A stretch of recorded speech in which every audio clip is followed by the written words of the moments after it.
es un placer estar hoy acá, invitada y ser parte de la Fundación Siembra, con dos grandes compañeros y una gran compañera, que me dio mucho trabajo hoy pensar cómo los iba a presentar.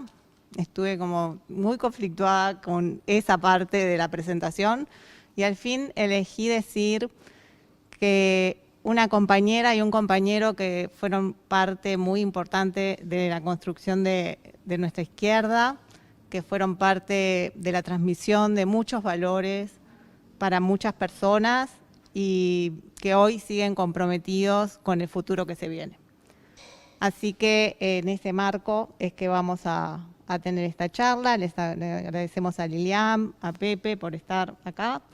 Y la idea de hoy es hacer como un cierre de un ciclo que ya se venía realizando, donde se discutieron distintos temas sobre tecnología, sobre democracia, sobre innovación. Y hoy vamos a hablar de la izquierda y el futuro. Entonces, creo que la primera pregunta, cuando nos planteamos hablar, o de las primeras cosas que nos podríamos preguntar cuando vamos a hablar de la izquierda y el futuro, es preguntarnos cómo estamos, pero sobre todo qué esperamos de esta izquierda y qué necesitamos para que la izquierda sea parte de ese futuro. Así que, si les parece, arrancamos por ahí y seguimos. Lilian. Muy bien. Tengo micrófono, así que hablo desde acá, ¿no? Bueno, primero, gracias. Gracias a la Fundación Siembra. Yo creo que los militantes de izquierda tenemos que agradecer mucho estos espacios que nos permitan detenernos un poquito, salir de la coyuntura y poder mirar el futuro. Es decir, creo que fue una característica de nuestros gobiernos, las miradas estratégicas, pensar en el 2030, pensar en el 2050, salir del inmediatismo al que hemos vuelto, indudablemente. Por lo tanto, vuelvo a repetir, agradezco esta invitación. Obviamente, me siento muy honrada de estar con Pepe. Fui ministra de su gobierno. Yo sé que él al principio no comprendía o no me entendía mucho las cuestiones de los servicios, del turismo, de las cuestiones que salían de la tradicional matriz de desarrollo del Uruguay, y sin embargo confió mucho en el equipo y nos dio para adelante y permitió que en nuestra gestión hubiera realmente un desarrollo de izquierda, con el turismo social y con un conjunto de otras cosas, pero no venimos hoy a hablar acá de turismo. Entonces, agradezco mucho estar acá con Pepe. La izquierda del futuro o el futuro de la izquierda, las dos cosas me parece que van juntas. Y yo la primera cosa que haría en un ambiente como esto es preguntarnos si hay en el Uruguay futuro sin izquierda. Y yo creo que no. Yo creo que el futuro del Uruguay está estrechamente unido a la suerte, al destino, y en el caso mío particular yo estoy convencida a una izquierda que se renueve, a una izquierda que sepa interpretar el momento que vivimos y obviamente que siga siendo izquierda. ¿Qué quiere decir? Vinimos a transformar. Izquierda es un conjunto de valores, de objetivos, de medios, de ética, de solidaridad, de equidad, de responsabilidad y de unidad, sin la cual ninguna de las otras cosas serían posibles. Y creo en ese sentido que estemos hoy en la izquierda y particularmente hoy aquí, dos compañeros con historias diferentes en sus orígenes, Pepe con su historia, que obviamente la conoce el mundo entero, y la mía, que la conoce un grupito de compañeros que venimos de orígenes diferentes. Yo vengo del Partido Comunista, venimos de un proceso de repensarnos, doloroso, complejo, pero siempre en el marco del Frente Amplio. Y ese es un triunfo de la izquierda muy grande, seguir teniéndonos unidos a todos. Y creo que además la izquierda debe incorporar como un debate, pensando en el futuro, los temas de la democracia y la profundización de la democracia. Yo siento que todavía estamos dando clase permanentemente, nos siguen dando pruebas de nuestra concepción democrática. Y en lo personal creo que el futuro de la izquierda en el Uruguay es que terminemos de cerrar ese círculo de efectivamente convencer a la sociedad. Lo hemos demostrado en nuestros 15 años de gobierno, fuimos parte del periodo más largo de consolidación democrática en el Uruguay y en ese periodo más largo 15 años fueron del frente, pensando en tantas cosas que se decían que qué podían suceder con la democracia tradicional en el Uruguay cuando nosotros llegáramos al gobierno. Y creo que la izquierda también, para tener futuro, debe repensar el modelo de desarrollo del Uruguay. El Uruguay tendrá futuro, sí. Creo que nuestros gobiernos vimos algunos desafíos grandes. Hoy yo escuchaba los temas de la energía. Parece que de un día para otro ANCAP empezó a dar ganancias y está tan bien, que se pueden hasta no subir los combustibles. Es decir, no es cierto que dejamos una empresa que hacía 4 años venía ganando dinero, pero además una concepción de que la transformación energética en el Uruguay había sido un camino, ese sí, de mirar para adelante. Y el modelo de desarrollo, bueno, la pandemia nos puso sobre la mesa qué rol juega la ciencia, importante, central, la educación, obviamente, la innovación, los nuevos temas, cómo los abordamos en profundidad, no como una consigna, el feminismo, la lucha por el ambiente, qué rol juegan las organizaciones sociales en esa concepción de democracia que nosotros queremos desarrollar, los servicios.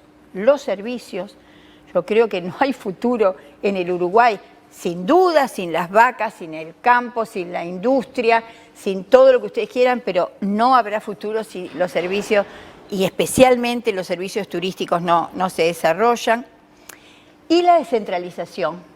Yo creo que en el modelo de Uruguay, y ahí yo me pregunto, nos hemos preguntado con muchos compañeros que reflexionamos juntos, la descentralización vino para quedarse. Yo creo que es un cambio revolucionario porque nadie en este país se animaría a borrar los municipios del mapa. Eso llegó, está ahí y va a seguir estando ahí. ¿Pero hemos logrado la participación de la gente? Yo creo que no.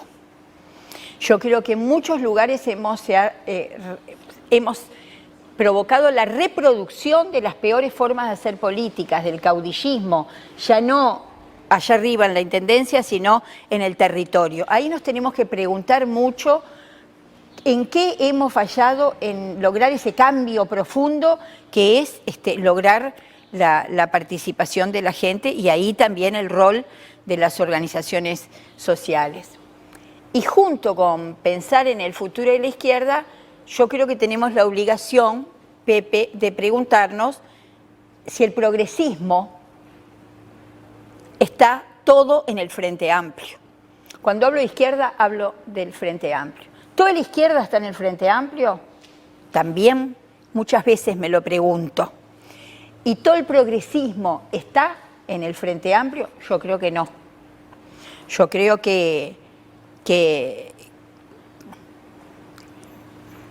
cómo nosotros dialogamos con esos progresistas que todavía están afuera de la izquierda tradicional, que está encarnada en el Frente Amplio. Yo sí creo que más a la izquierda del Frente Amplio no hay nada, pero sí creo que para pensar en el Uruguay del futuro hay que empezar en la izquierda, hay que pensar en el Frente Amplio y hay que pensar en el progresismo y cómo dialogamos con ellos, cómo nos acercamos, cómo trabajamos con ellos. Y los partidos tradicionales durante muchos años lo resolvieron bien porque tenían un arco de la derecha a la izquierda que la ley de lemas era el modelo perfecto para ese trabajo que siempre hicieron y juntaban de acá y de allá.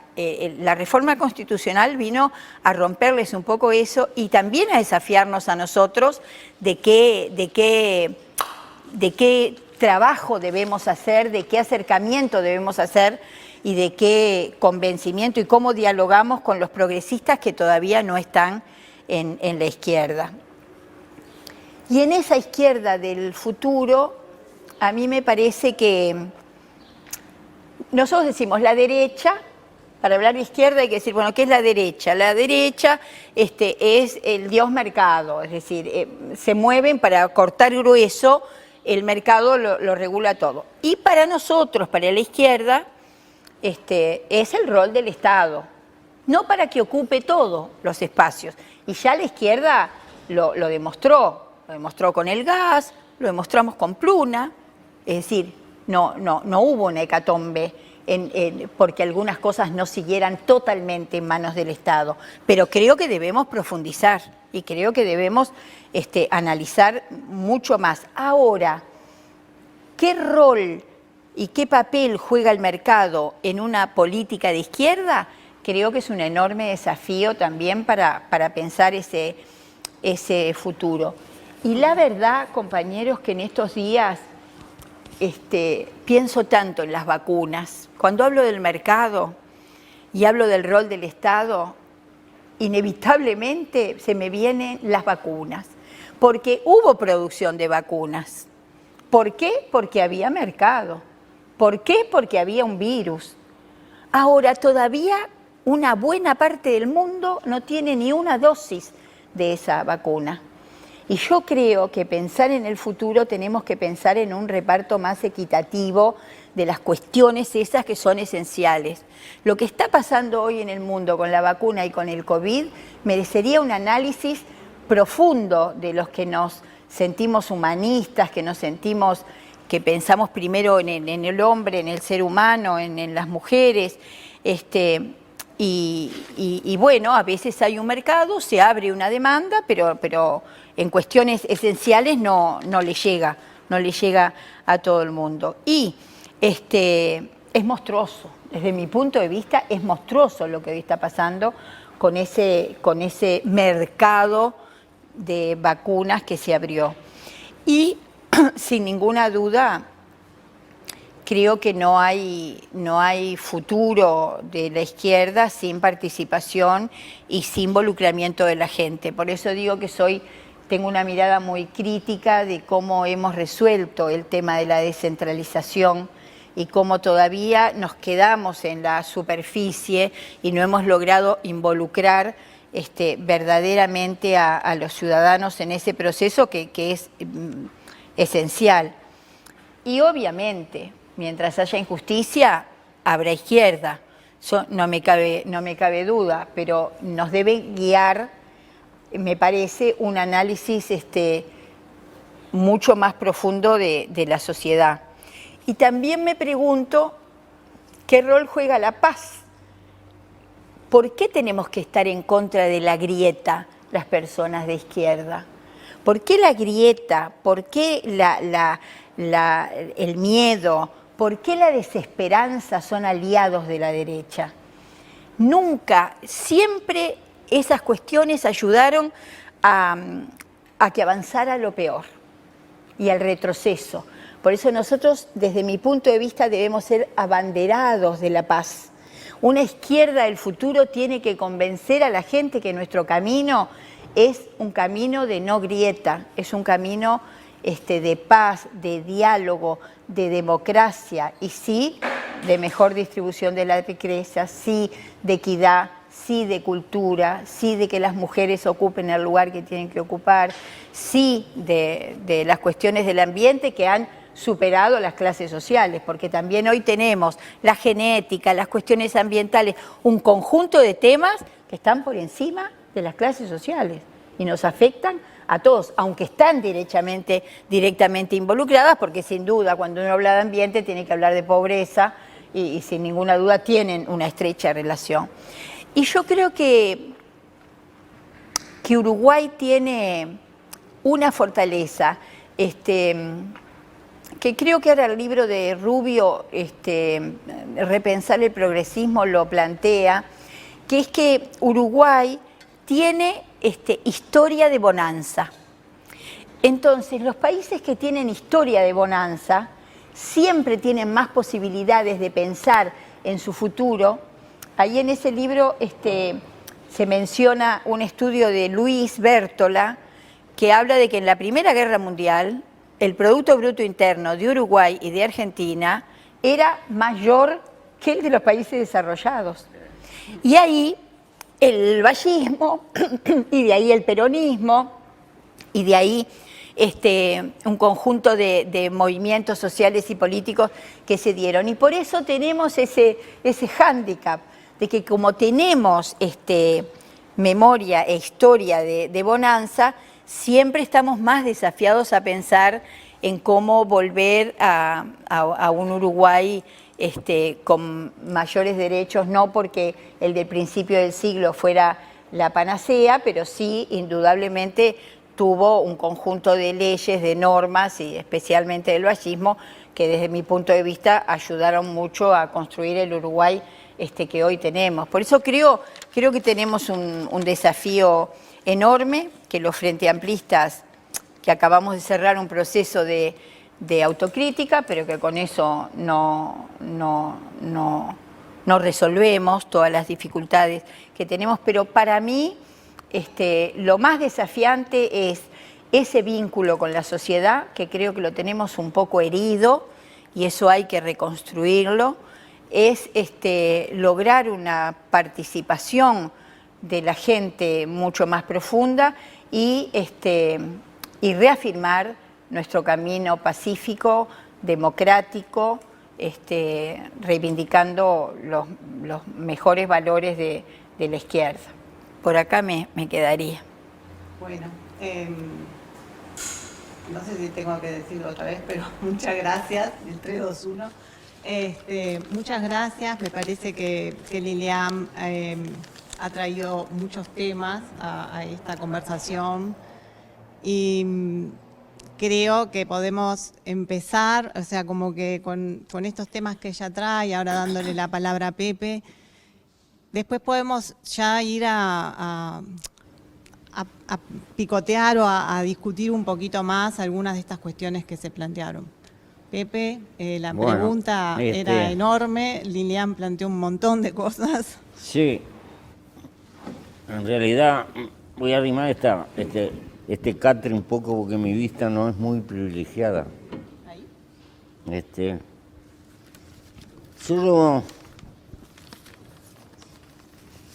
Yo quisiera ubicar en primer término el tiempo que nos toca vivir. ¿Cuáles son las características más lacerantes del tiempo en el cual estamos inmersos?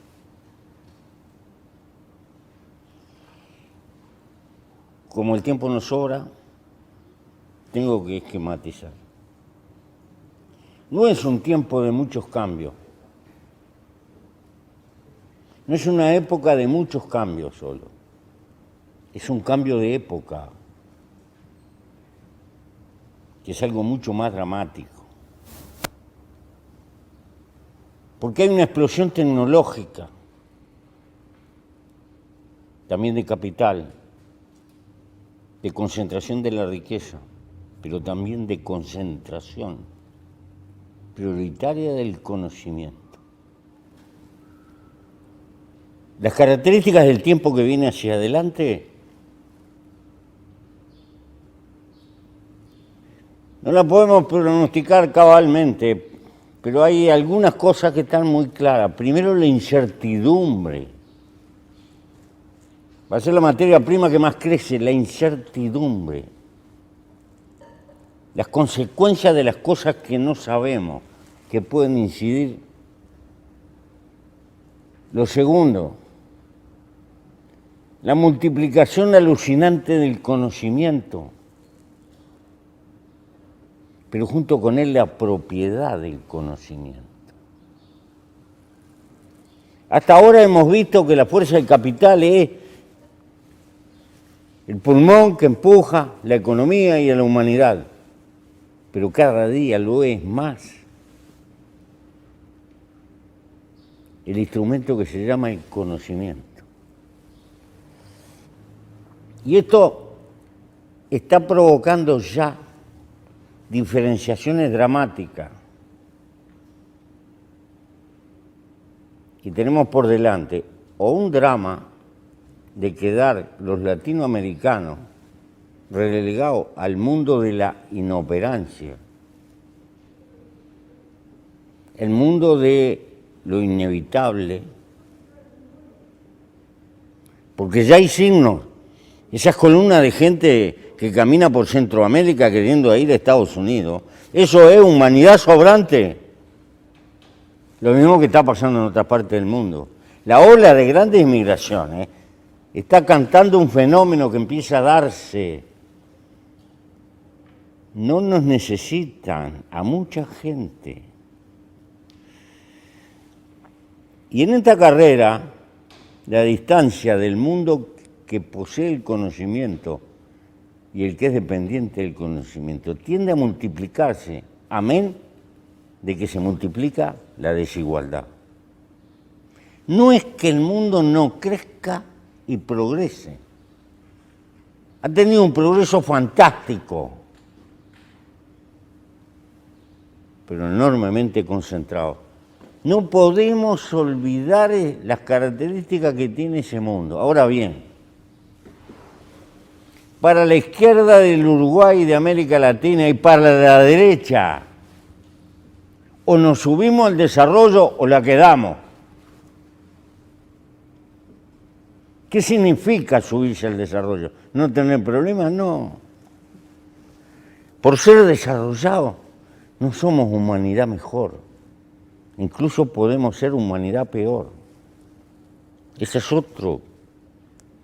Pero solo el desarrollo nos puede dar instrumentos materiales para poner en la cabeza de nuestros descendientes y de los jóvenes la fortuna que hay que poner en materia de formación y de conocimiento para que no queden relegados en el mundo de los intrascendentes. Este para mí es el desafío que tenemos por delante, más grueso. Y esto no es ni siquiera ni de izquierda ni de derecha, esto es ser o no ser, pertenecer, porque se empieza a dibujar una especie de muro indeleble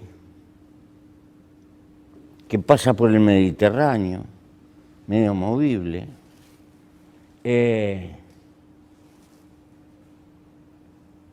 trata de detener a África, que en el 2050 va a ser la mitad de la población del mundo. No se puede atender tanto pobre, es como si dijera el mundo rico y América Latina. Yo pienso que la izquierda tiene que cerrar los ojos y mirar para adelante, porque hay síntomas de esto por todos lados. Y esto no es un invento mío. Entonces, el primer factor, la época que nos toca vivir. No puedo perder más tiempo en eso. Ahora, hay un peligro que se acentúe la desigualdad. La desigualdad entre países, entre el mundo pobre y el mundo rico. Y dentro de cada una de las sociedades, que la desigualdad tenga características inimaginables. De que dentro de 50 años hay gente que pueda vivir 150, 200 años porque le cambian esto y esto, pero no va a ser para todo, va a ser para los que tienen mucha plata, porque esas tecnologías están en la puerta. Y va a ser una de las injusticias más grandes que ha visto la historia del hombre arriba de la tierra. Algunos que tengan mucha plata van a poder vivir mucho más.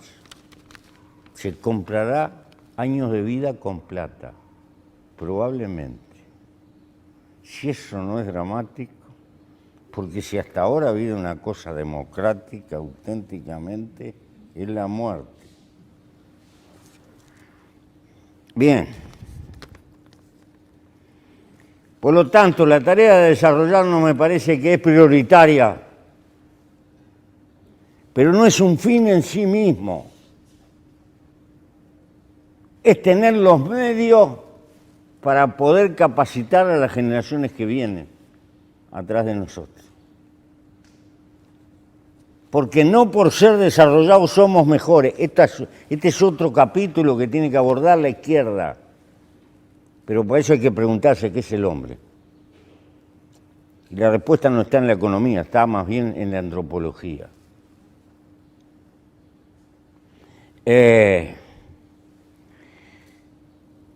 Pero para tener esos medios tenemos que ser desarrollados.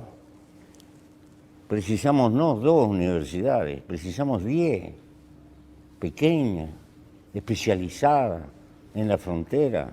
Más de la mitad de la juventud uruguaya tiene que ser universitaria en los 25 o 30 años que vienen, porque si no la quedamos.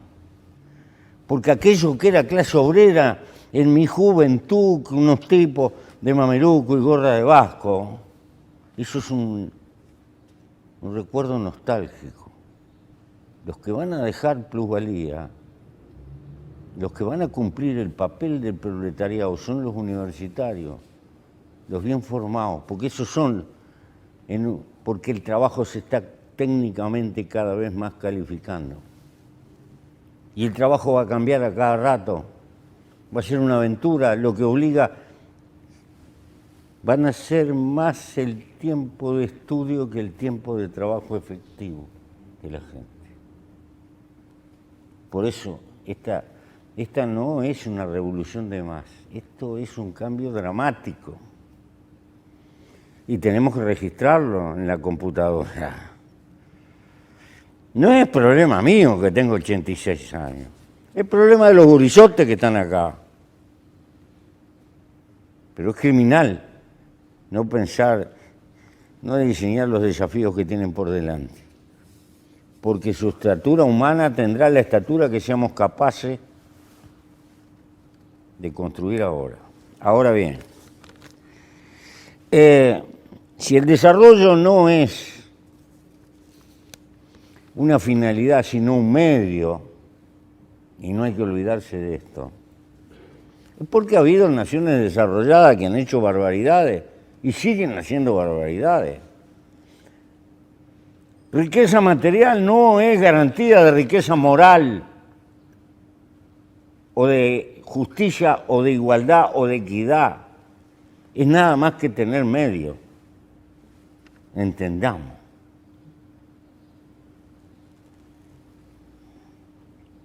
Pero de plano les voy a decir, también para resumir, hace años que no pienso, el socialismo no es creable a partir de un país pobre. El socialismo es la culminación de una fruta madura, de un avance civilizatorio. Pero no es el tema por el que estoy convocado, porque eso me queda, será para mis nietos, que no los tengo.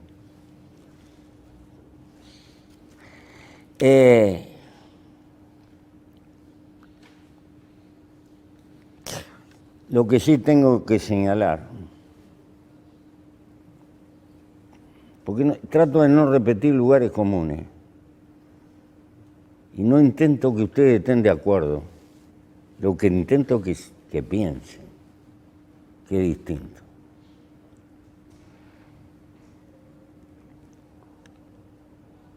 Las clases sociales están sujetas en su conducta y en su proceder también en la historia. Ya lo he explicado, los señores feudales del siglo VIII, IX no son lo mismo que del siglo XVI. Los del siglo VIII eran unos señores de la guerra que vivían en cuarteles de piedra, llenos de piojos. Los del siglo XVI eran unos señores con bucle, todo adosado, cortesano. Eran feudales. No son lo mismo los burgueses fundadores, con la mística del ahorro y del trabajo, violentamente enfrentados con el feudalismo. los primitivos fundadores del capitalismo, no es que fueran tiernos, eran distintos. No son lo mismo aquellos cuáqueros que los burgueses financieros de hoy. Es decir, las clases sociales están sujetas en su devenir a la historia. Es importante fijar esta idea. No son eternas en su conducta. ¿Por qué digo esto? Porque desde tiempo inmemorial estamos formados por la historia. Esto no es antropológico del hombre. Estamos formados en los hechos de que hay gente ligada a la propiedad, de alguna forma, que digita más o menos la dirección de la economía. Y otra gente que le vende su esfuerzo y que recibe un salario. Aquellos están acostumbrados a dirigir la economía y cuando fallan, caen y lo sustituye algún otro. Y a los trabajadores que venden su fuerza de trabajo, cuando envejecen, se mueren y lo sustituyen otro. Y esa mecánica histórica que se da, parece un fenómeno natural. Eso no lo inventó la naturaleza. Eso lo inventó el devenir de la civilización. Es una construcción humana. No es un orden natural. ¿Y por qué digo que no es un orden natural? Porque el sapiens vivió no menos de 200.000 años arriba de la Tierra, conformando grupos, se le pueden llamar bandas, genos, como quieras, que se movían de un lado para el otro, donde lo mío y lo tuyo no se paraba y que el tipo tenía por necesidad ante la naturaleza de moverse en equipo. Al punto que en todas las formas jurídicas más viejas que hay, después de la pena de muerte, el peor castigo era que te echaran de la comunidad. Porque si quedabas a la intemperie sin comunidad, estabas como condenado. ¿Por qué? Tenemos que entrar. Una pregunta que la gente de izquierda no se hace. ¿Qué somos los sapiens? ¿Cuál es el disco duro que nos metió la naturaleza? ¿Y cuáles son aquellos aspectos que ha construido la historia, la civilización, el medio ambiente en el cual vivimos? Hay que tener mucho tiempo para hacerse una pregunta de este tipo, pero yo me la hice en la soledad del calabozo hace muchos años. Por esta razón no estaremos peleando contra el disco duro, nosotros que queremos cambiar la humanidad. Y empecé a intentar recordar lo que conocía de los clásicos, pero los clásicos son hijos de su época, tremendamente ideológica y racionalista. Nuestro bisabuelo Robespierre dio razón porque había que quebrar el mundo escolástico, el mundo de la fe, otro mundo, el mundo de la razón. Tenían todas las verdades. Hoy sabemos que es mucho más complicado, que la razón es un capítulo, pero somos muchas otras cosas a la vez. Tengo que perder un poquito de tiempo en esto, porque estamos trabajando con humanidad. Tengo que perder un poquito de tiempo.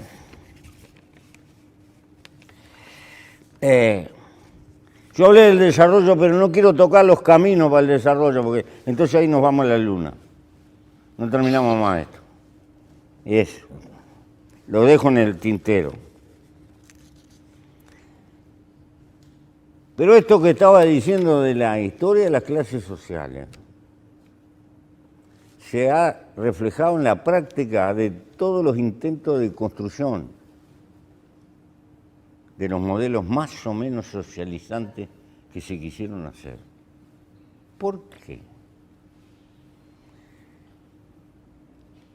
Porque la cultura del salario es una cultura de una dependencia.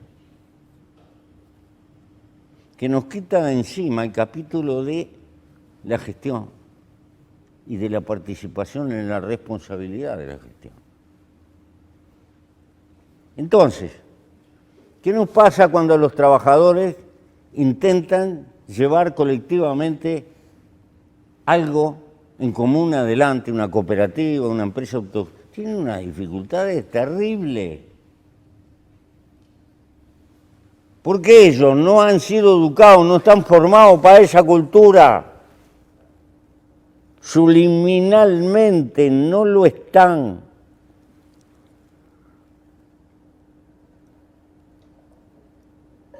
Es lo más difícil ser patrones de nosotros mismos. Y los intentos que ha hecho y persiste con buena fe sectores de la humanidad que luchan por teóricamente, por una sociedad más justa, han pensado y han soñado que se podía sustituir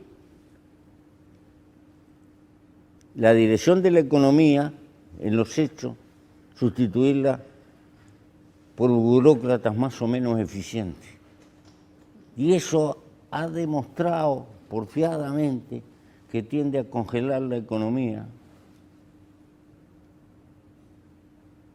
que quiere decir que en estas construcciones tenemos un terrible desafío, porque si te fracasa la economía no tenés para repartir, por mayores intenciones que tengas, y desembocás en una sociedad represiva. Esto no lo tenían por qué saber los clásicos. Lo desconfiaba Rosa Luxemburgo probablemente. Y algunos otros también lo desconfiaron. Pero ahí está el veredicto de la historia, porque tampoco podemos ser impermeables a lo que ha pasado en el mundo, porque entonces los sacrificios que hizo la humanidad no nos enseñan nada. Entonces, las dificultades no quiere decir que no se pueda. Quiere decir que es la etapa de transición es formidablemente difícil, larga y comprometida. Y no se puede cometer el error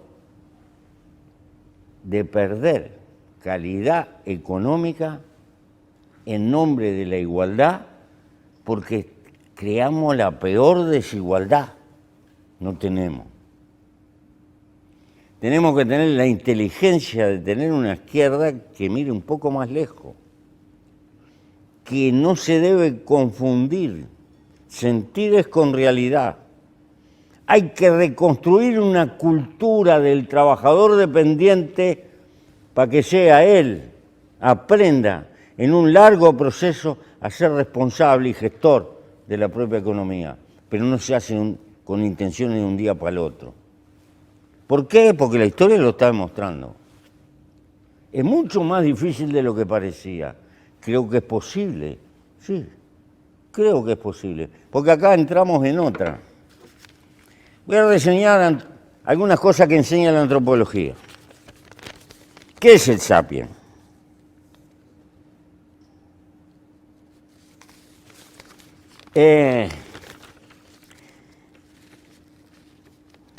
Es un animal social y gregario. No puede vivir en soledad. Vive en grupo. Así ha hecho toda su historia. Más, ha sido esta una de sus mayores fortalezas, la capacidad de agruparse y crear por cooperación fuerza. Probablemente el Neandertal era más fuerte que él. Probablemente no, seguramente, físicamente hablando, el Neandertal como animal era mucho más fuerte que el sapiens, pero no tenía la capacidad de juntar mucha gente atrás de un objetivo. Es un animal utópico. Esto está en el disco duro. No hay grupo humano en ninguna edad que no haya inventado de creer en algo que jamás puede demostrar, pero no importa. el animismo, todas las formas religiosas que se quieren. Pero en todas partes de la tierra inventó algo en que creer, que no lo podía demostrar, pero que le sirvió incluso para agruparse con una fe tremenda que le ha permitido sobrevivir. Es como un instrumento de unificación. Y es bueno recordar, los hombres de izquierda, que para juntar masa, la masa tiene que creer. Hay que ganar la confianza y transformarla en fe. Es un animal que piensa, siente emociones, inventa.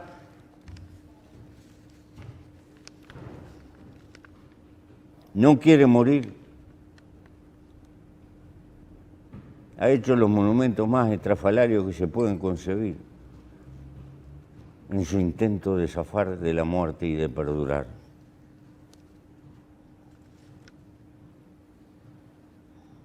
Es un animal posesivo y egoísta como todas las cosas vivas que luchan por su vida. A veces puede ser solidario. No lo es definitivamente una cosa ni definitivamente lo otro. Pero es formador de cultura, de hábitos y tradiciones, y es animal de hábito.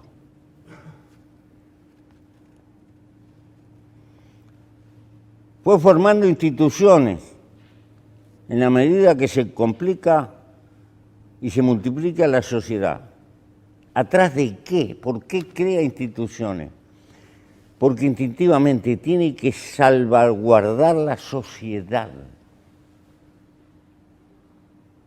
Porque esa es una característica de este animal. Es un animal social. Interdependiente, porque descubrió el valor de la cooperación. Parece contradictorio, pero no lo es.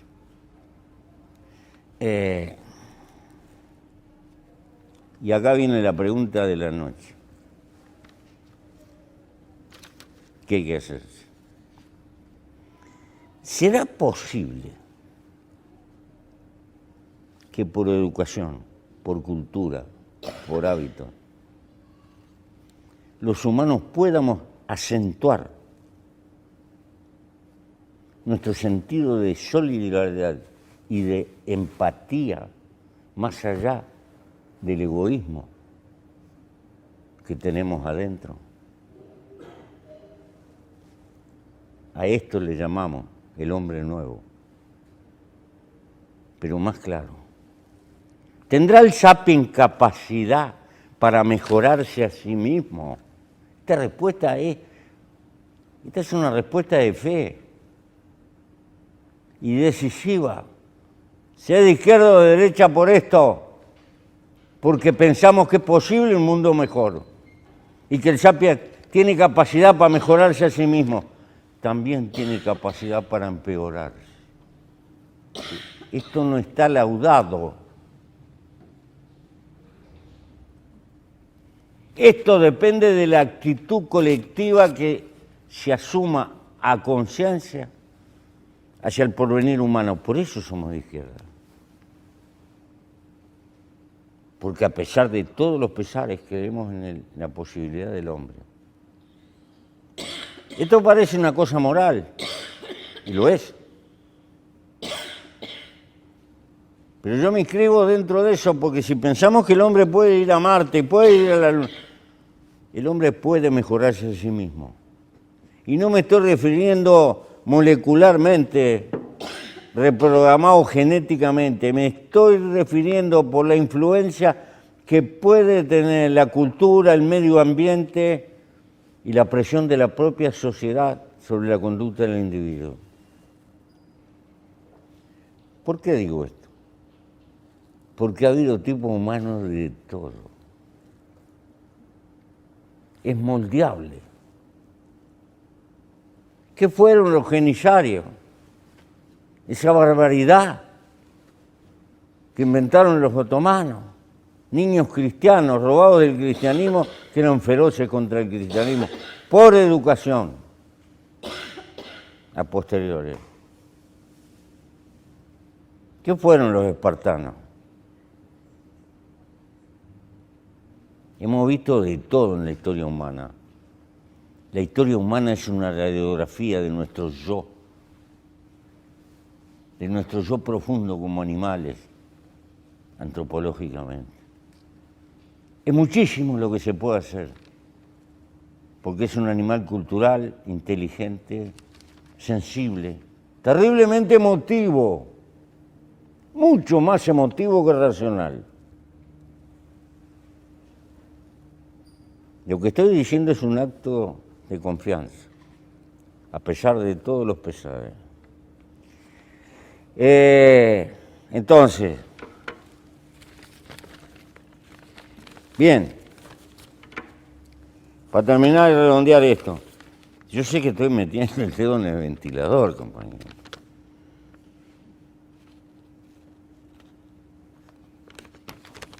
¿Alguna pregunta? Hombres de izquierda.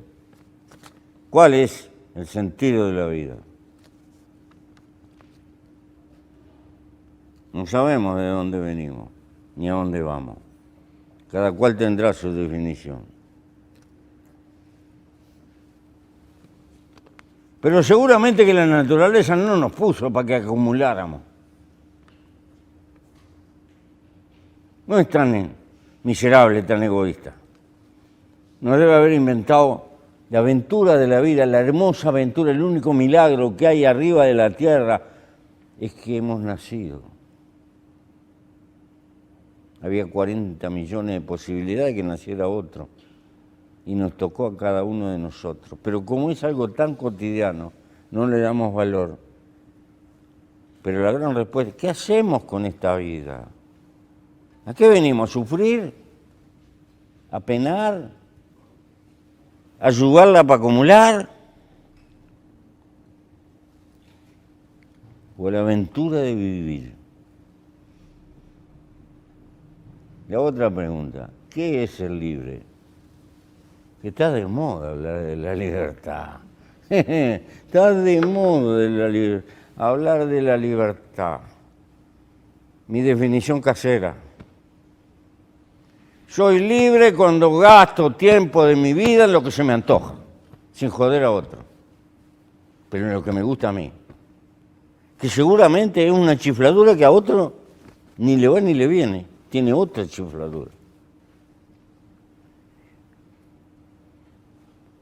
Pero resulta que si tengo que gastar el tiempo de mi vida, que es un reloj que se me va, se le está gastando la pila,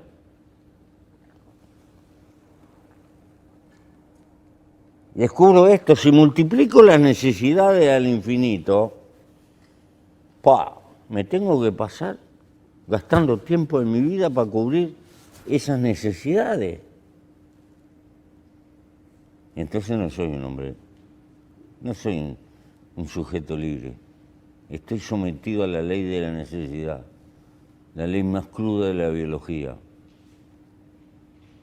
la ley que se ve en el campo todas las mañanas, cuando los pájaros amanecen y cantan, y después salen así, atrás de su pitanza, y las hormigas, y todo lo que es vivo, desesperado por cubrir sus necesidades materiales. Si nosotros multiplicamos las necesidades materiales, chao, tendremos que pasarnos la vida pagando cuotas y dale, hasta que somos unos viejos derrumbados. ¿Ese es el sentido de la vida que nos metió la naturaleza? No quiero respuestas, quiero que se hagan las preguntas. Pero además hablamos de sustentabilidad. ¿Alguien puede pensar que 8.000, 9.000 millones de personas puedan vivir en el mundo con el grado de despilfarro de las sociedades desarrolladas? ¿Alguien puede creer que que la Tierra puede resistir eso, el medio ambiente. Es mentira. Mentira, no hay para todo. Semejante vorágine sobre la naturaleza no es soportable. Sino porque empezamos a tener un problema civilizatorio por la libertad y por la seguridad, pero en otro plano. La libertad.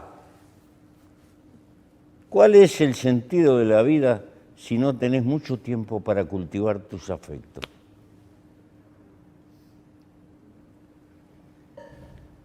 Lo que le quiero plantear es lo siguiente. La izquierda no se puede preocupar solo de las cosas, tiene que preocuparse de los cosos. Porque los cosos sienten, palpitan, tienen angustia, tienen sueño. Es decir, hay que preocuparse de la felicidad humana también. No solo de la cuestión de la economía y todo lo demás, y lo demás dejarlo como... La izquierda no habla más del amor, pero puede haber cosa más importante que el amor cuando uno es gurí. Y en la primera etapa de la vida, parece que la política la hacen ancianos. Entonces estamos desenchufados de los jóvenes. No entendemos las claves elementales de la vida, que hay que tener tiempo libre para dedicárselo a los hijos, a la compañera, a la novia, al querer. Porque después de eso, ¿qué es lo que hay de cosa importante?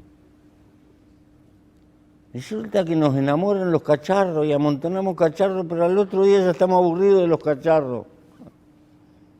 Ojo, entiéndaseme bien.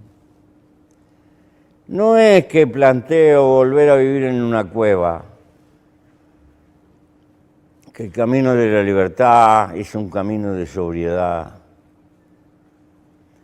que hay definiciones viejas y primitivas, la de los Aymara. Pobre es el que no tiene comunidad, el que no tiene compañeros, el que está solo frente al mundo, ese tiene la peor pobreza.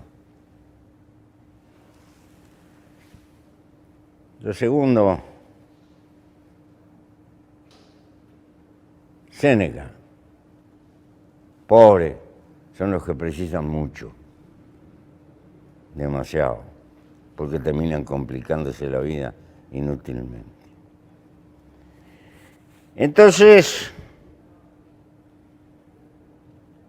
redondeando y la dejo ahí, sé que lo que he dicho es contradictorio,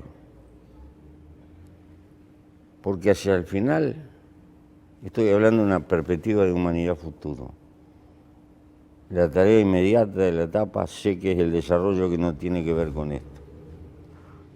Pero quiero señalar que en cualquier discusión del desarrollo, la izquierda del futuro tiene que ensayar la cogestión, las formas alternativas de la economía, pero no abolir, no cometer el error de atropellar como un tractor contra la existencia de la economía empresarial real de carne y hueso que tenemos hoy. Hay que hacer un largo proceso.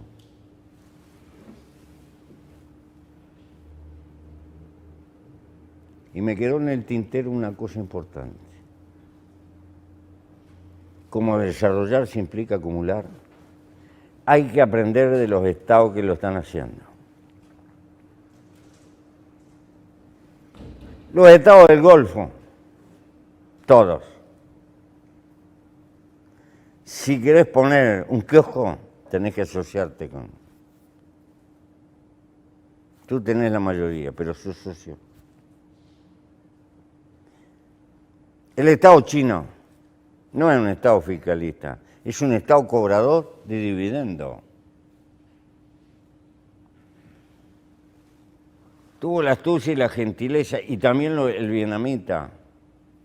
El Estado es dueño más o menos del 35% del patrimonio productivo y de servicio de la República Popular China, y lo era hace 20 años y lo sigue siendo ahora, pero creció una tasa del 6-7%. Entonces tiene un Estado de baja presión fiscal, pero que cobra dividendos, porque necesitamos Estado de calidad, ese es otro tema que no lo voy a tocar, Tendríamos que fundar una universidad para formar gente que trabaje en el Estado y tener un pito fuerte para tirar para afuera el que no sirve. Es otra cosa, porque si tenemos un Estado jodido nos traga las multinacionales. Acá estoy resumiendo, tendría que desarrollar más. Eso es clave, pero tiene que ser un Estado con recursos para atender el pelotón de los rezagados y la cuenta de la cultura y del conocimiento que hay que crear. Entonces hay que pensar cómo se multiplica la riqueza. Hay que copiar cosas buenas que pasan en el mundo. Y a veces están en los extremos. Gracias. Bueno, me toca una tarea muy fácil en Resuma. este momento. Quiero compartirla con ustedes, ¿no? Porque la podríamos hacer colaborativa y bueno, todos aportamos. No, pero me quedo pensando de las dos exposiciones, distintas cosas, esta mirada de Pepe que va mucho más allá, que nos enfrenta a preguntas, a interrogantes sobre la humanidad, sobre el sentido del ser y también creo que es muy valioso que nos conecte a la política con los afectos. Creo que es algo que lo tenemos que rescatar y bueno, yo vengo de la experiencia de las redes frente amplistas y hemos tratado siempre de vincular eso y creo que es así, que los afectos y los sentires de las personas no pueden estar alejados de lo que queremos promover. También la propuesta de Lilian que habla de los movimientos sociales, que era un tema que a mí me interesaba mucho conversar hoy, porque para pensar en la democracia, porque Pepe en definitiva y Lilian también lo que hablaron fue sobre la construcción de democracia y las posibilidades de quienes pueden participar y quienes definitivamente quedan por fuera. Y no hay ninguna chance de que participen. En el rol de los movimientos sociales, en el sentido de qué más tienen para decir o qué pasa cuando esos movimientos sociales que antes se acumulaban o se organizaban tras una sola organización, como podríamos imaginarnos las grandes pancartas atrás de una consigna, ¿no? No sé, a la salida de la dictadura era muy claro ver una sola pancarta en un acto del PIT-CNT y las personas haciendo consenso detrás de esa pancarta. Y hoy lo que a veces tenemos son muchísimas cuestiones de expresión individual que ya el mundo red, la sociedad en red nos ha llevado a que las personas quieran mostrarse a sí mismas qué es lo que dicen en el aquí y ahora y sacarse la selfie y estar ahí y ser ellos, no de a uno. Eso creo que es una necesidad también para el Frente Amplio para incorporar.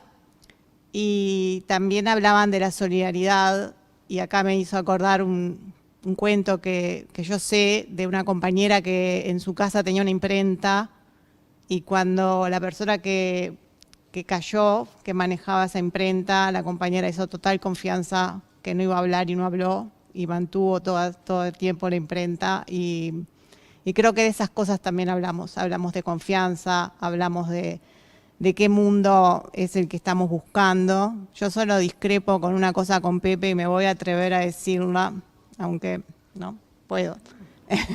No, a ver, esta idea del hombre nuevo con la que nosotros o la generación nuestra que militamos después de la dictadura y que se forjó con esta idea del hombre nuevo fue muy difícil para nosotros porque esperábamos que el hombre nuevo llegara y transformara la realidad, ¿no? Que era eso, era una historia que no iba a tener errores, porque justamente era el hombre nuevo.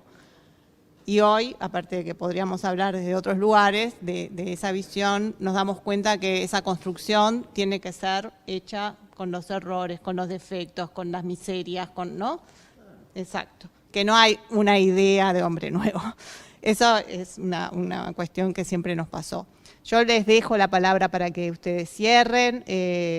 La verdad que fue muy emotivo escucharlo. Lilian.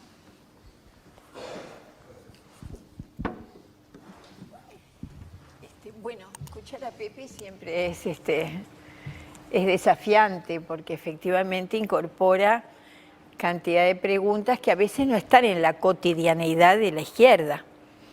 El amor, el egoísmo, la necesidad de vivir en el colectivo, los nuevos temas de la humanidad y de esos 8.000 millones de personas, cuál es su perspectiva en un mundo que decía Pepe, no hay para todos.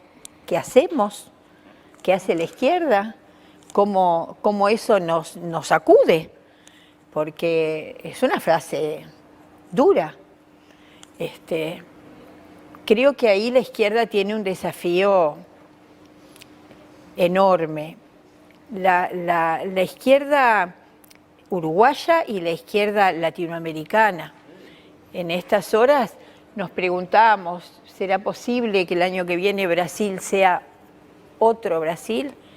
Pero va a ser un desafío impresionante, producto de esta tierra arrasada, ¿no?, que va a dejar Bolsonaro. ¿Será posible que esa izquierda en transformación chilena logre, a partir de movimientos sociales muy fuertes y de algunos temas específicos como la educación y los jóvenes, que provocaron lo que no había podido lograr la concertación nunca en Chile, que era cambiar la Constitución? La izquierda latinoamericana tiene un desafío enorme. ¿Y por qué la menciono? Porque yo creo que la izquierda uruguaya está estrechamente unida también a la suerte de la izquierda en el continente, y eso nos desafía enormemente. Y ver hoy los movimientos sociales en Ecuador, de ese Ecuador que parecía increíble que el banquero Lasso pudiera ganar, y sin embargo una buena parte del indigenismo también lo acompañó. ¿Por qué? Producto de una campaña del miedo, producto de una campaña del terror, es decir, la inversión de la derecha siempre en esas cuestiones, de las cuales nosotros tenemos que estar muy, muy, muy precavidos. Y Pepe no habló de la fraternidad en la izquierda, pero sí creo que no hay futuro de la izquierda en el Uruguay si no somos fraternos y solidarios entre nosotros. Y si no nos enriquecemos en el debate y en el respeto, como tuvo la izquierda al inicio de la fundación del Frente Amplio, ¿verdad? Concepciones a veces muy dispares, peleas interminables, pero que finalmente fueron construyendo y sellando el camino de esa unidad que hoy que cumplió 50 años y que tiene un desafío enorme por delante, porque vuelvo a repetir, el futuro del Uruguay está estrechamente unido al futuro de la izquierda o a la izquierda del futuro. Y ahí tenemos un desafío.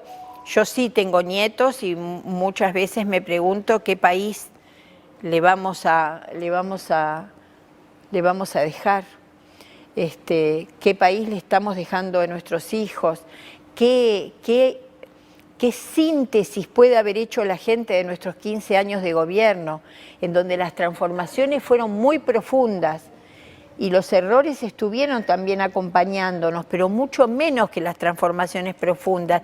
Y sin embargo, la síntesis la hizo la derecha. Nosotros no pudimos sintetizar en la cabeza de la gente el avance que el Uruguay había tenido en esos 15 años de gobierno. Y eso también tiene que ver con un debate mucho más profundo de la ética, de la democracia, de la fraternidad, de la unidad. No habrá izquierda en el Uruguay sin todas esas cosas, no habrá. Ninguno de nosotros somos más que una hoja al viento si no estamos acá juntitos, acá, allá y en muchos otros lugares. Y creo que esa lección la hemos aprendido, pero cada tanto tiene sus pujos. Creo que hay que militar contra eso. Hay que cuidar la plantita. Y hay que cuidar la plantita, hay que regarla y también hay que debatir si la plantita viene bien o viene mal, si está torcida o está derecha, si tiene que ser más grande o más chica, pero siempre enmarcada en esos valores. Yo confío mucho en la izquierda uruguaya. Yo no me veo siendo otra cosa que una militante de izquierda. no me veo en este mundo de otra manera. Ahora también me veo madre, me veo abuela, me veo suegra, me veo carnavalera, me veo sufriente hincha de Defensor, me veo muchas otras cosas que hacen a la vida misma y que también me han enriquecido y que también me han ayudado a los momentos más difíciles. Acá hablaba la compañera de la imprenta. Sí, efectivamente. Supimos sostener en plena dictadura muchos años una imprenta clandestina. Y yo no me siento ninguna héroe, la verdad. Me siento que yo hice lo que quería hacer, Pepe. Yo hice lo que quería hacer. Nadie me obligó a hacer lo que yo tenía que hacer. También tenía un sentido de responsabilidad, de compromiso. No yo sola, ¿no? Ni que hablar. Con otros compañeros, por ahí está Raúl, mi compañero, y otros compañeros que también sostuvieron muy entrada la dictadura, con muchas dificultades, pero esas son las cosas que conformaron la personalidad de cada uno de nosotros y el aporte que después a la salida de la dictadura, en donde mucha gente creyó que la democracia era el hombre nuevo. Tirábamos abajo la dictadura y ahí también se generaron un conjunto de expectativas que después, especialmente muchos jóvenes, no tuvieron el correlato con la realidad y con la vida misma. Hoy que escuchábamos al expresidente Sanguinetti decir que el Uruguay que él quiere es el Uruguay de Artigas y de Valle, y no el de Mussolini y el de Stalin, yo le contesté en Twitter, tampoco el de Pacheco Areco, porque en el día de hoy también nos enteramos que Pacheco Areco le pidió en el 71 a la dictadura brasilera que invadiera el Uruguay si ganaba el Frente Amplio. Entonces, a ver, el Uruguay es una construcción que trasciende a la izquierda, pero en que sin la izquierda sería imposible el Uruguay hoy, porque la defensa de la democracia en los años de la dictadura estuvo esencialmente sostenida por la militancia de izquierda, por la gente, cada uno en su casa hizo lo que pudo, pero organizadamente fue la izquierda. Por eso no veo un futuro del Uruguay sin una izquierda cambiante por ese mundo, ese cambio de era, no de época, es decir, viene otra cosa que a veces nos avasalla, sí, porque el avance tecnológico, el decir que hoy podés tener un ser humano construido en un laboratorio o que podés resolver algunas cuestiones, como decía Pepe, de vivir más años porque la tecnología y la ciencia va avanzando en ese sentido, pero con las diferencias sociales que van a existir siempre y que a nosotros como izquierda también nos desafía, porque ¿qué es la izquierda? Vuelvo a repetir, un conjunto de valores. Y para mí esos valores están hoy, estuvieron en el pasado y junto a otras cosas nuevas, pero deberán seguir estando presentes en el futuro. Vuelvo a repetir, la solidaridad, la ética, la equidad, la lucha por los derechos, los nuevos temas que aparecen hoy en el mundo, la revolución científico-técnica, las mujeres, los jóvenes, el ambiente, conjunto de temas nuevos que, sin los cuales no va a ser posible hacer política. Y como creo en la política, cuando no hubo política ya sabemos lo que tuvimos. Por lo tanto, a la política hay que defenderla. Y en ese sentido también me considero una militante en defensa de la actividad política, la alta política, no la política de Zócalo. Gracias, Lidia. Antes de pasarle la palabra a Pepe para cerrar, me preguntaba si todo esto que estamos hablando hoy, si todos estos valores que se están poniendo sobre la mesa, son temas cotidianos del Frente Amplio.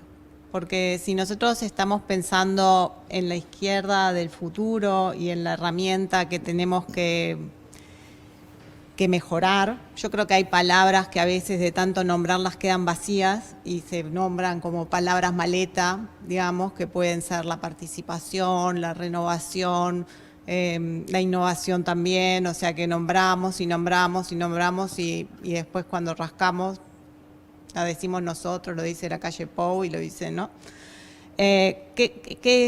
¿En qué momento estamos ahora para que estas grandes preguntas, porque son preguntas mucho más trascendentales, se puedan, o si capaz que no pueden tener una bajada a una propuesta política del aquí y ahora de la construcción del Frente Amplio?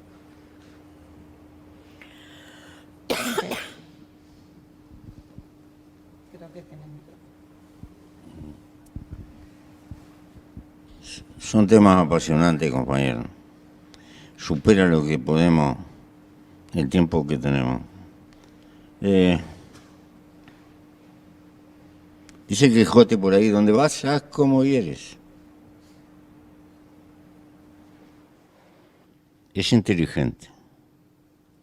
Pero también dice por ahí, edad dichosa, siglos dichosos, cuando lo mío y lo tuyo no nos separaban.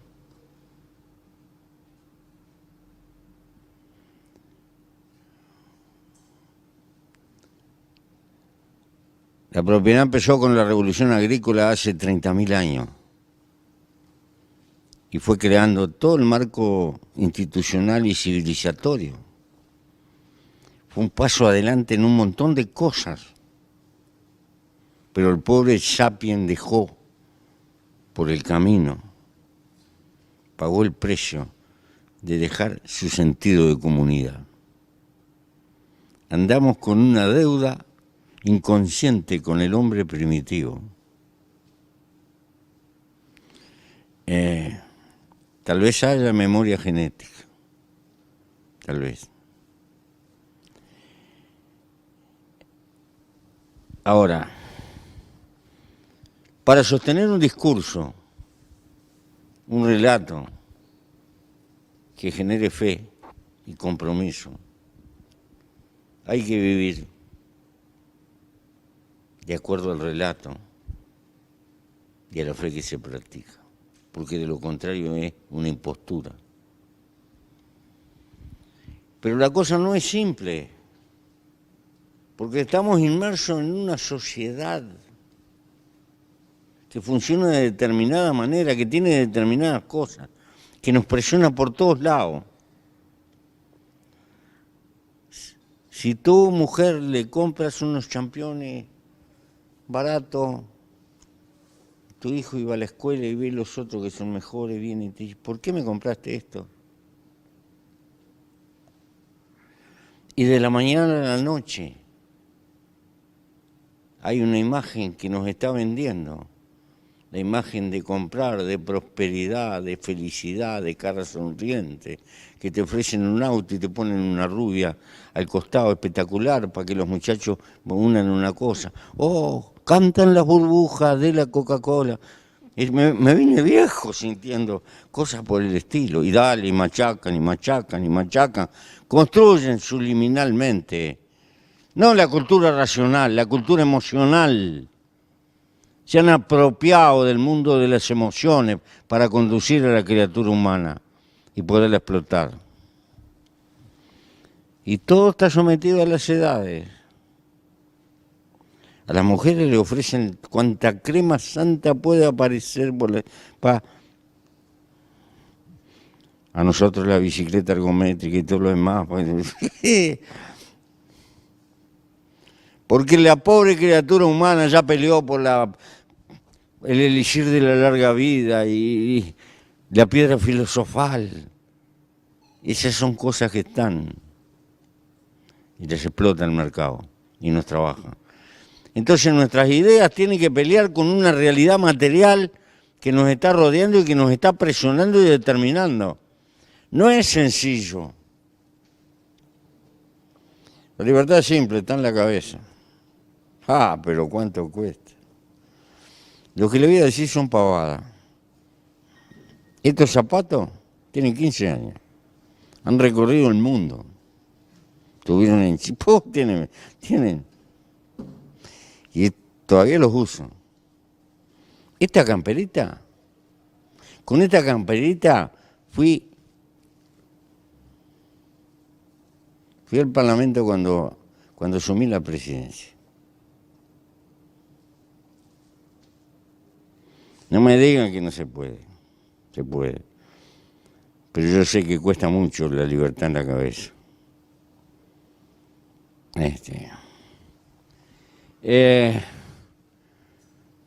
Si queremos un mundo sustentable, tendríamos que cambiar los parámetros industriales. Un producto desde el momento que se concibe tendría que estar pensado cómo se recicle e incluir parte del costo. Porque lo que estamos tirando es tiempo humano, energía y medio. Pero eso no sirve para acumular. Para acumular hay que descartar, tirar y que venga nuevo. Y dale que es tarde. Y el que viene atrás que arrea. Los que vienen atrás serán nuestros nietos y nietos.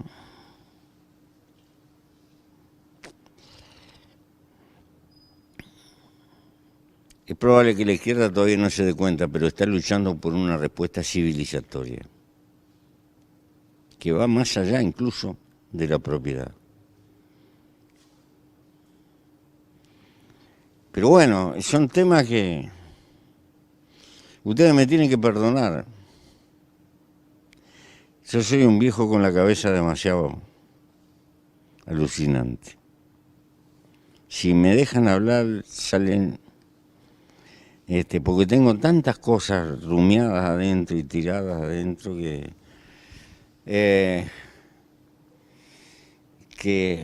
pero quiero suscribir con la compañera lo siguiente. La democracia no está terminada, ni es perfecta y está llena de defectos, porque es una construcción humana y tiene que expresar. Y la culpa no la tienen las instituciones, la tenemos en nuestra frágil humanidad. Segundo, la democracia es imprescindible, sobre todo para los débiles. Y hay que pelear por sostenerla y por mejorarla. Y espero que las nuevas generaciones peleen por una democracia digital, mucho más importante. Porque este cambio tecnológico que hay abre una puerta que se puede consultar a la gente tranquilamente. Y ese va a ser un mundo de alta política. Tercero, la política es antropológicamente una necesidad humana. Concuerdo con Aristóteles al pie de la letra. El homo es un animal político, porque es un animal social y es un animal gregario. Y como hay individuos, y hay que preservar también lo social, las dos cosas, porque lo social es el paraguas que ampara al individuo, la libertad individual existe si tiene el paraguas que la ampare, si no, no existe. Y no podemos aceptar ese desafío que existe una cosa u otra.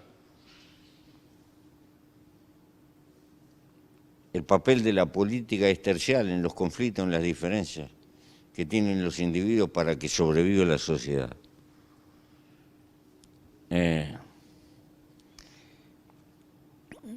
Y quiero que suscribir el sentido de la unidad. El Uruguay ha dado una lección histórica en eso. La peor desgracia de la historia de la izquierda en el mundo ha sido la fragilidad de la unidad. Si Hitler hizo lo que hizo, fue porque socialistas y comunistas se dedicaron más a pelearse entre ellos que a enfrentarlo. Si Franco murió en la cama, fue por las rencillas internas de las distintas corrientes de izquierda. Hay que aprender de esa fragilidad histórica que le costó sacrificio a las sociedades. La falta de unidad nos debilita. Y hay que aprender lo siguiente. Las derechas se juntan por intereses, las izquierdas se dividen por ideas. Torpe de nosotros. Hay que hacer programas cortos de acuerdo que sirvan para una etapa y después irlos reconstruyendo de a poco, pero nunca quebrar la unidad, porque si quebramos la unidad somos una hoja al viento. Aprender esa lección nos costó pila. La izquierda fue un testimonio cuando yo era gurí. Era un testimonio. No tenía mucho sentido, porque la verdad que la izquierda posible había sido el intento de don José Valle Ordóñez. No le va a gustar lo que le digo, pero cuando uno lo lee al tipo, las cosas y los dilemas que tuvo, uno se da cuenta que para la época, ubicado en 1910, fue yo qué sé. Y ese coraje cívico, cuando muere Lenin, escribir un editorial, todo el mundo de pie y eso, y multitud de cosas. Le dio mucho al Uruguay moderno. Después vino el clientelismo y vinieron varias cosas y todo. Nada es perfecto. Pero yo pertenezco a la generación que criticábamos la ley de Lema. Después hicimos así, la aprovechamos. En principio fue un lema que nos juntó electoralmente, pero hubo una sabia construcción de gente que percibió el valor que tenía el estar juntos. Y esto hay que preservarlo y transmitirlo, pero saber que siempre está en riesgo, porque llevamos adentro el humus ideológico, que tiende a confundir deseos con realidad y nos crea conflicto. Y siempre será así.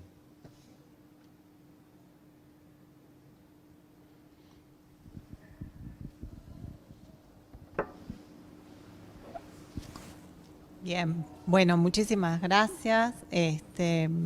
Creo que podemos recoger el guante desde la Fundación y pensar que un próximo encuentro puede ser sobre democracia digital, que estaría buenísimo. Quién sabe, estoy mirando ahí a quienes lo organizan, pero lo podríamos pensar. Muchísimas gracias por poner en palabras, pensamientos, ideas, con poder como pensar desde otro lugar. Y también creo que invitarlas e invitarlos a lo que va a ser la presentación de Siembra el 17 de noviembre. Esperamos que puedan estar por acá. Estamos muy contentas y contentos de este desafío, que es algo diferente. Así que un aplauso a ustedes dos, que le pusieron todas las ganas, y a mi celular, que quedó con todo respondido lo que había traído.